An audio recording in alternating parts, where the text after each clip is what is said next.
रयतेचे राजे छत्रपती शिवराय, क्रांतीसूर्य महात्मा ज्योतिराव फुले, विश्वरत्न भारतरत्न डॉक्टर बाबासाहेब आंबेडकर, राजश्री शाहू महाराज आणि ज्या ज्या महापुरुषांनी ओबीसी बहुजनांच्या कल्याणासाठी आपलं देह झिजवण्याचं काम केले, या सर्वच महामानवांना माझं मानाचं वंदन आणि विनम्र अभिवादन। आज ओबीसी आरक्षण बचाव यात्रेच्या मंचावर उपस्थित असलेले या देशाचे बहुजनांचे नेते आदरणीय बाळासाहेबजी आंबेडकर, अंजलीताई आंबेडकर, रेखाताई ठाकूर,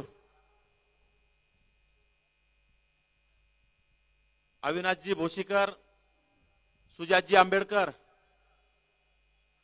सविताताई मुंडे आणि माझ्या सोबत आलेले 13 जून रोजी आम्ही आंतरवाली सराटीच्या वेशीवर वडीगोद्रे ते उपोषण करत असताना आमचं छातीची ढाल करून संरक्षण करणारे आमचे मित्र दीपकरावजी बोराडे, बळीरामजी तात्या खटके, शिवाजी टेहळे आणि विचार मंचावर असणारे सर्व ज्येष्ठ श्रेष्ठ, समोर बसलेले दलित, मुस्लिम, ओबीसी बांधव आणि भगिनींनो,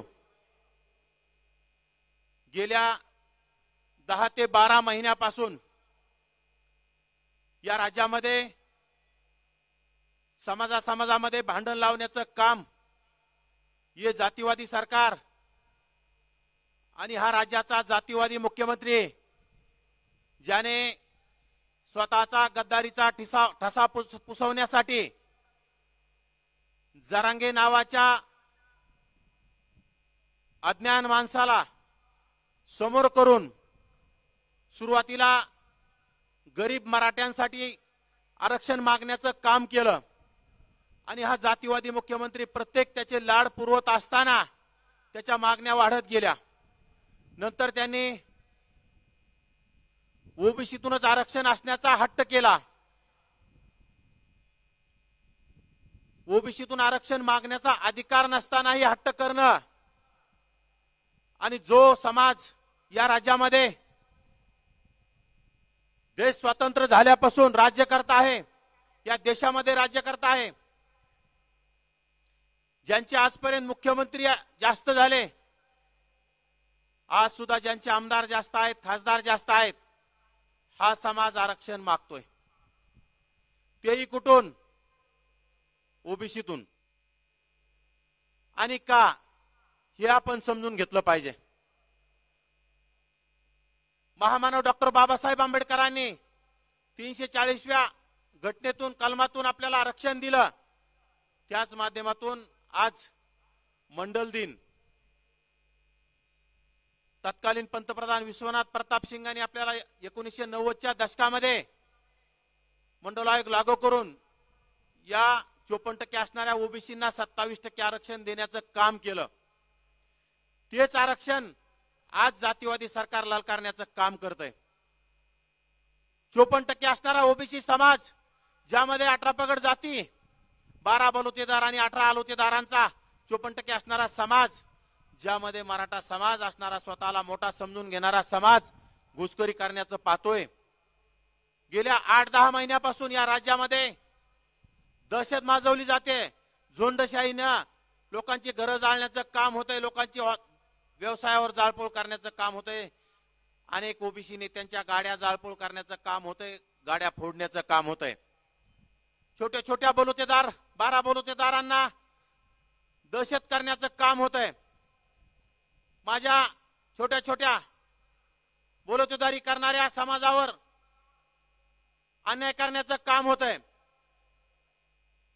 आरक्षणाला आपण कुणाच्याही आरक्षणाला विरोध केला नाही, पण आरक्षण कुणाला असलं पाहिजे हे महत्वाचा मुद्दा आहे।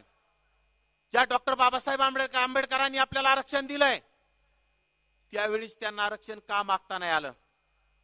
त्यावेळी तर ते आम्हाला म्हटले, आम्हाला गरज नाही।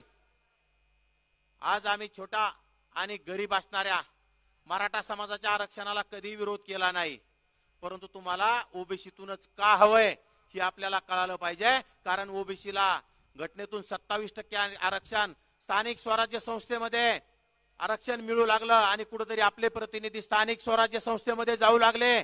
पंचायत समिती सदस्य, ग्रामपंचायत सदस्य, सरपंच, जिल्हा परिषद सदस्य, पंचायत समिती सभापती, जिल्हा परिषद सभापती, जिल्हा परिषद अध्यक्ष, नगरसेवक, नगराध्यक्ष होऊ लागला आणि ह्या प्रस्थापित मराठ्यांच्या पोटात दुखायला सुरुवात झाली आणि यांनी षडयंत्र करायला सुरुवात केली आणि जरांगे नावाचा माणूस समोर करून याला ओबीसीतूनच आरक्षण मागायला लावायला सुरुवात करून दिली. जोपर्यंत आरक्षण सरळ पद्धतीने मागणी होती जरांगेची, तोपर्यंत अनेक ओबीसी बांधवांनी त्या आरक्षणाच्या मागणीला पाठिंबा देण्याचं सुद्धा काम केलं. आदरणीय बाळासाहेब आंबेडकरांनी सुद्धा त्याच्या मागणीला पाठिंबा दिला. परंतु तोच जरांगे कालांतराने ओबीसीतून मागणीला हट्ट करू लागला. सगळ्या सोयऱ्यांचा अध्यादेश मागू लागला, त्याचा अध्यादेश काढा म्हणू लागला. चाललंय काय? स्वतःची गद्दारीचा ठसा पुसवण्यासाठी पूर्ण लाड करण्याचं काम हे मुख्यमंत्री करू लागले आणि या राज्यातील सर्वच जातीवादी आमदार, जातीवादी खासदार या जरांगेच्या पाठिंब्याला, जरांगेच्या मागणीला पाठिंबा देण्याचं काम करू लागले आणि ओबीसीतून आरक्षण दिलं पाहिजे असे पत्र देऊ लागले. बांधवांनो, आपला मित्र कोण शत्रू कोण ओळखायची वेळ आलेली आहे. गेल्या अनेक वर्षापासून, देश स्वतंत्र झाल्यापासून आपण यांच्याच आमदारांना, यांच्याच माणसांना आमदार करत आलोत, यांच्याच माणसांना खासदार करत आलोत. परंतु तुमच्या आरक्षण वाचवण्याच्या मागणीला कोणीही समोर आलं नाही. अनेक ओबीसी नेते या राज्यामध्ये फिरले, त्यांच्यावर सुद्धा गलिच्छ भाषेत शिवीगाळ करण्याचं काम जरांगे नावाच्या या माणसाने केलं. परंतु आज ज्या माणसाने घटनेच्या 340व्या कलमातून आरक्षण दिलं, असे घटनातज्ञ आदरणीय डॉक्टर बाबासाहेब आंबेडकरांचे नातू ऍडव्होकेट श्रद्धेय बाळासाहेब आंबेडकर आपले आरक्षण वाचवण्यासाठी आपण इथं आलेले आणि त्यांनी राज्यात 15 दिवस आपल्यासाठी ओबीसी आरक्षण बचाव यात्रा काढली. सर्वप्रथम आपण सकल ओबीसी समाजाच्या वतीनं त्यांचा असं त्रिवार आभार मानले पाहिजे. आपण वेगवेगळ्या पक्षामध्ये काम करतो, परंतु आपलं कोण परक कोण ओळखता आलं पाहिजे. वेगवेगळ्या पक्षात काम करत असताना आपल्या पक्षाच्या नेत्यांनी आपल्या मागणीला पाठिंबा दिला नाही, आपल्या ओबीसी आरक्षण वाचवायला पाठिंबा दिला नाही. या राज्यामध्ये अनेक प्रस्थापित पक्ष आहेत, त्या प्रस्थापित पक्षांनी आपल्या मागणीला पाठिंबा दिला नाही. आपली मागणी संविधानिक आहे. आपली मागणीच काय आहे? आपलं आरक्षण जे डॉक्टर बाबासाहेब आंबेडकरांनी दिलेलं 27% आरक्षण आपलं अबाधित राहिलं पाहिजे. कुणाला किती द्यायचं आपल्याला त्याच्याशी घेणं देणं नाही. आमचं स्थानिक स्वराज्य संस्थेमधलं आरक्षण वाचलं पाहिजे, आमचं शिक्षणातलं आरक्षण वाचलं पाहिजे, आमचं नोकऱ्यातलं आरक्षण वाचलं पाहिजे. परंतु या सर्वच प्रस्थापित पक्षांनी आपल्या ओबीसीच्या विरोधात षडयंत्र करायला सुरुवात केली आणि भांडण लावायला सुरुवात केली. हे आपण ओळखलं पाहिजे. गेल्या 2020 पासून ओबीसी स्थानिक स्वराज्य संस्थेतलं आरक्षण रद्द झालेलं आहे. सुप्रीम कोर्टाच्या माध्यमातून आरक्षण रद्द झालंय. तेव्हापासून स्थानिक स्वराज्य संस्थेच्या निवडणुका झालेल्या नाहीत. अनेक ग्रामपंचायत झाल्या, नगरपंचायत झाल्या, त्यामध्ये माझ्या ओबीसी बांधवांना प्रतिनिधित्व सुद्धा करता आलं नाही. ही सुद्धा मोठी खंत आहे. त्यासाठी सुद्धा आपण येणाऱ्या काळात बाळासाहेब आंबेडकरांना सोबत घेऊन हा लढा मोठा करावा लागणार आहे आणि आदरणीय बाळासाहेब आंबेडकर नक्कीच त्या लढ्याला सुद्धा आपल्याला साथ देतील असा मला विश्वास आहे. 2020 पासून स्थानिक स्वराज्य संस्थेतलं आरक्षण रद्द झालेलं असताना कोर्ट एम्पेरिकल डेटा मागतंय आणि या देशात भाजपचं सरकार, ज्या सरकारकडे डाटा असताना सुद्धा जाणीवपूर्वक डाटा देत नाही, म्हणजे ह्या भाजपला सुद्धा तुमच्यात आमच्यात भांडणं लावायचे आणि आपलं आरक्षण रद्द करायचं आणि आपल्याला रस्त्यावर आणण्याचं काम भाजप सुद्धा करतंय आणि काँग्रेस सुद्धा करते आणि सर्वच करते. त्यामुळं आपण प्रस्थापित पक्षांना येणाऱ्या काळात जाब विचारला पाहिजे. प्रत्येक माणूस आपण वेगवेगळ्या पक्षात काम करणाऱ्या प्रतिनिधींनी, पदाधिकाऱ्यांनी आपापल्या पक्षाला जाब विचारण्याची वेळ आली. आपण आमच्यासाठी कधी बोलणार आहात, आमचं आरक्षण वाचवण्यासाठी आपली काय भूमिका आहे आणि ती भूमिका तुम्ही कधी मांडणार आहात, हे आपण आपल्या पक्षाला विचारलं पाहिजे आणि आपल्या पक्षाची भूमिका आहे ती स्पष्ट केली पाहिजे. मी सुद्धा राष्ट्रवादी काँग्रेस पक्षामध्ये, शरद पवारांच्या पक्षामध्ये काम करत होतो.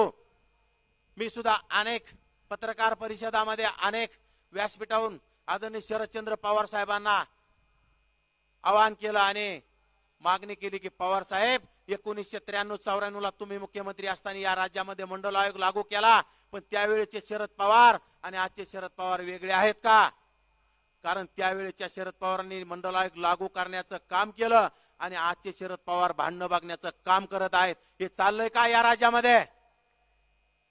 त्यामुळं आपलं कोण परको कोण येणाऱ्या काळात ओळखलं पाहिजे. आणि या राज्यात जे आपल्या 54% असणाऱ्या ओबीसींना या राज्यामध्ये 50% प्रतिनिधित्व देण्याचं, 50% वाटा देण्याचं काम करतील, यांच्या आपण पाठीशी राहिलं पाहिजे आणि यांना आपण पूर्ण ताकद देण्याचं काम केलं पाहिजे, अशी मला आपणा सर्वांना नम्रपूर्वक विनंती करायची. या राज्यामध्ये अनेक छोट्या छोट्या समाजावर घाला घालण्याचं काम केलं. आताच एक 15 दिवसापूर्वी या खुलताबाद शहराजवळ माझ्या सुतार समाजाचं प्रेत जाळण्याला त्या गावातील प्रस्थापित मंडळीनं विरोध केला. हे चाललंय काय या राज्यामध्ये? ज्यांना आपण आजपर्यंत त्या शीतलताईंच्या गाण्याप्रमाणे तुझ्याच टाचा खाली आजपर्यंत होतो, म्हणजे ज्यांच्या टाचा खाली राहून ज्यांना आपण डोक्यावर घेतलं, ज्यांना आपण मोठा भाऊ म्हणलं, यांनीच आपल्या विरोधात षड्यंत्र, ज्यांनीच आपल्या विरोधात झोंडेशाही आणि ज्यांनीच आपल्याला संपवण्याचा घाट घातलाय, अशा लोकांपासून आपण येणाऱ्या काळात सावध झालं पाहिजे. आणि आपलं प्रतिनिधित्व टिकवण्यासाठी जो पक्ष आपल्यासाठी समोर येईल त्या पक्षाला आपण येणाऱ्या काळात साथ दिली पाहिजे. आणि आपला 18 पगड जातीतील सर्व ओबीसी समाज, 12 बलुतेदार, 18 अलुतेदारांनी आता येणाऱ्या काळात एकत्र आलं पाहिजे. माझ्या मुस्लिम बांधवांना सोबत घेतलं पाहिजे, SC ST बांधवांना सुद्धा सोबत घेतलं पाहिजे. म्हणजे दलित, मुस्लिम, ओबीसी चळवळ येणाऱ्या काळात आपण सुरू केली पाहिजे आणि या राज्याचा राज्यकर्ता समाज आपण तयार झाला पाहिजे, अशीच अपेक्षा व्यक्त करतो आणि माझं लांबलेलं भाषण थांबवतो. जय हिंद, जय महाराष्ट्र, जय भीम, जय ओबीसी. धन्यवाद.